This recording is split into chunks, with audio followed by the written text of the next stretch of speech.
This hijacked plane was meant to become a flying bomb over Paris. In 1990, Air France Flight 8969 took off from Algiers with 149 people on board just before Christmas.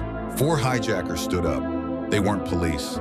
They were extremists from Algeria's GIA terrorist group. Their plan? Fly the plane to Paris and crash it into the Eiffel Tower. To prove it was real, they executed 3 hostages while negotiations dragged on. The plane finally landed in Marseille, where France's elite counter-terror unit was waiting. In 20 minutes, the GIGN stormed the aircraft, killed all 4 hijackers, and saved the passengers.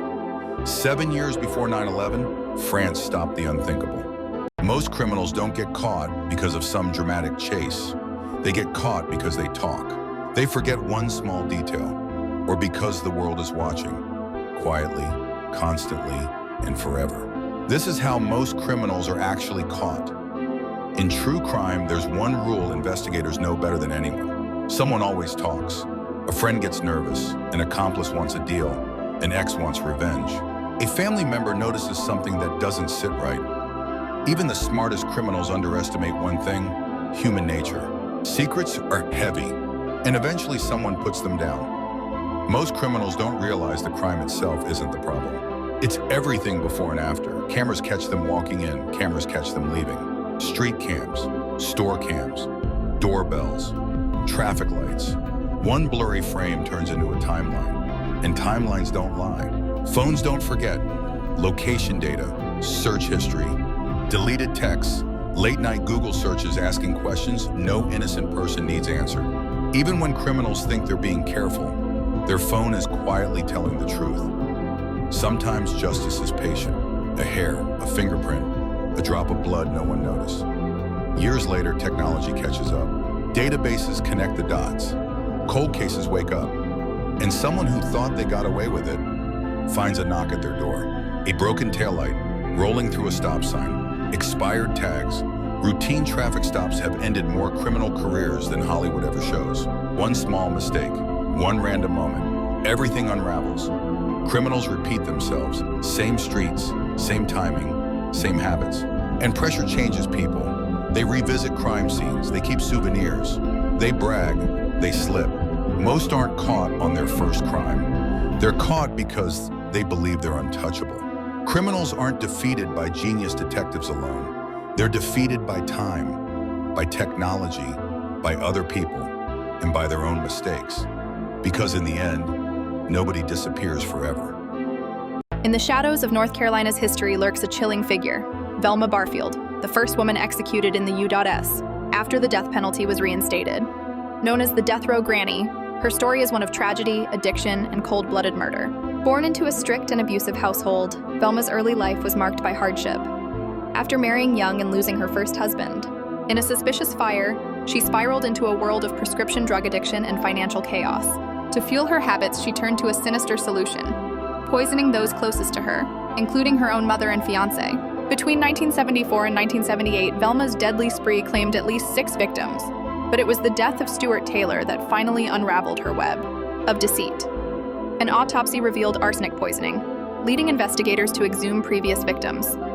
Velma confessed to her crimes but was only tried for Taylor's murder. Convicted and sentenced to death, she spent 6 years on death row, where she claimed to find religion. Despite appeals from influential figures like Ruth and Billy Graham, her fate was sealed.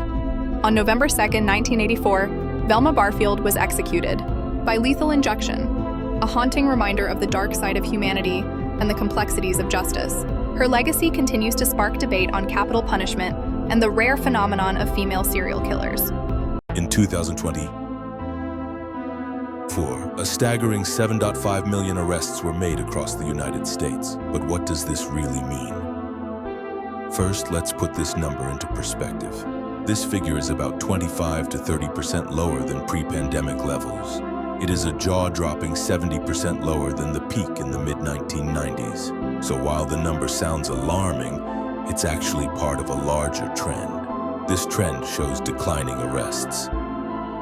Now it's crucial to understand what these arrests entail. They include both misdemeanors and felonies, not just violent crimes. In fact, over 60% of these arrests are for non-violent offenses. These include drug possession, probation violations, and traffic-related incidents. And here's a surprising twist. One individual can be arrested multiple times in a year. So those 7.5 million arrests don't represent unique individuals. Instead, they represent a complex web of interactions with the justice system. In comparison, back in 2019, there were around 10 million arrests. The numbers tell a story of change, revealing a shifting landscape in law enforcement and public safety. In the shadows of Venezuela, a chilling truth lurks behind the name Cartel of the Suns. This notorious group, marked by the sun insignia worn by high-ranking military officials, has turned the nation into a hub for drug trafficking. In the 1990s, investigators stumbled upon a disturbing pattern. Drug shipments flowed through Venezuela unchallenged. Certain officers suddenly flaunted newfound wealth. What began as whispers soon morphed into a full-blown investigation. This investigation revealed that these military leaders weren't just passive observers. They were orchestrating the very trafficking they were meant to combat. Picture this: cocaine from Colombia needs a safe route to the U.S. and Europe. Venezuela, with its strategic ports and airstrips, became the perfect transit point. Allegations surfaced that military officers controlled airspace and ports, allowing drug flights to take off from protected bases. Cartels, in turn, paid millions in bribes, while anyone who dared to interfere faced dire consequences. This was no ordinary crime. It was a powerful alliance protecting profit. When Hugo Chavez rose to power in 1999, he reshaped the military and government, promoting loyalists and sidelining critics. Over time, U.S. officials claimed that drug trafficking became intertwined with political power, evolving into a state-sanctioned operation. After Chavez's death, Nicolas Maduro inherited not just the presidency, but also the weight of these grave allegations. The U.S. has accused senior Venezuelan officials of narcotics trafficking and even narco-terrorism. A multi-million-dollar reward was placed on Maduro himself for allegedly leading the Cartel of the Suns.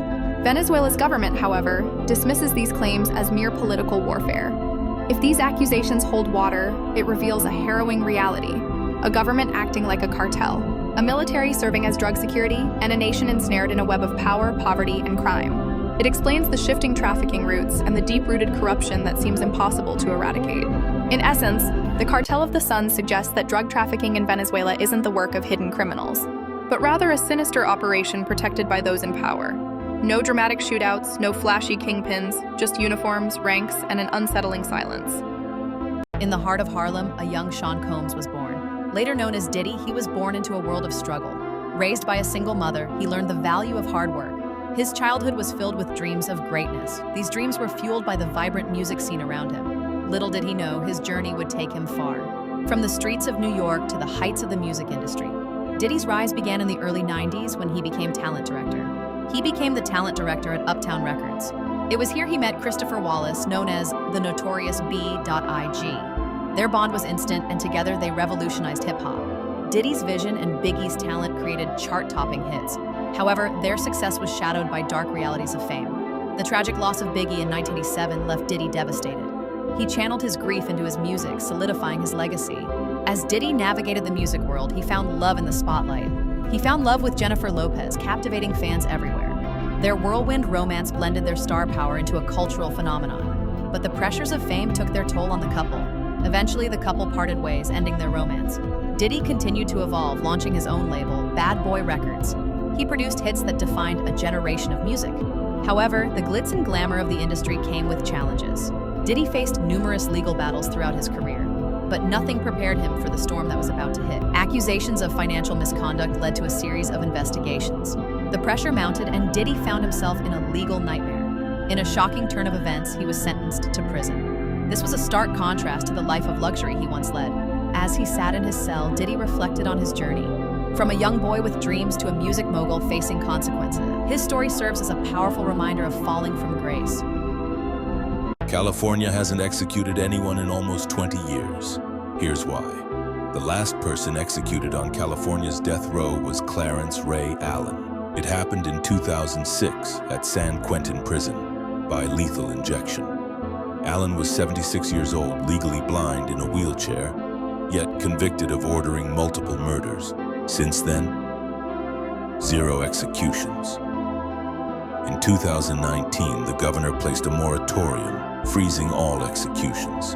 California still has the largest death row in America, but no one has been executed since. The Oklahoma City bomber wasn't caught by the FBI, he was caught by a traffic cop. Just 90 minutes after the bombing, Timothy McVeigh was driving away, thinking he got away with it. An Oklahoma State trooper pulled him over for not having a license plate.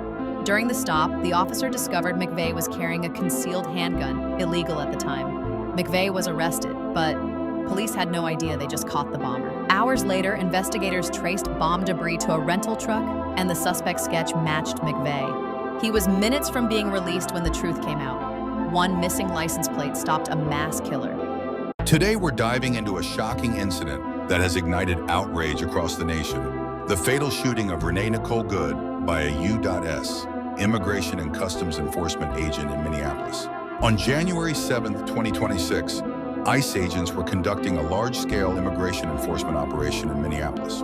In the midst of this chaotic scene, a 37-year-old mother of three, Renee Nicole Good, was shot and killed. She was sitting in her vehicle.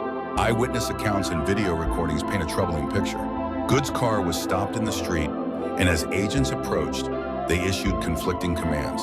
Some told her to exit the vehicle, while others shouted for her to drive away. As she began to move her SUV, footage suggests she was not driving aggressively.